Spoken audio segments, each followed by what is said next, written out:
¿Por qué los hombres son el ogro en la casa? ¿Por qué las mamás decimos, ahorita va a llegar tu papá, vas a ver con tu papá qué friega te va a poner? Y luego los hombres se quejan.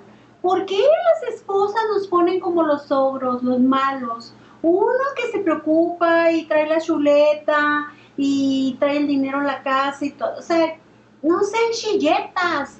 Y la mujer que lava, plancha, atiende hijos, siempre está en las buenas y en las malas con los hijos. Lo único que queremos nosotros es que a los hijos no se les olvide que existe el papá que va a traer el dinero a la casa.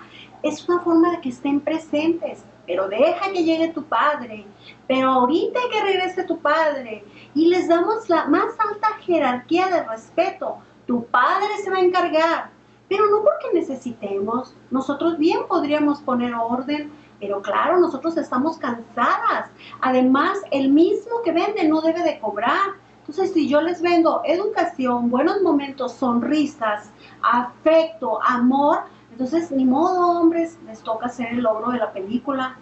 Pongan orden.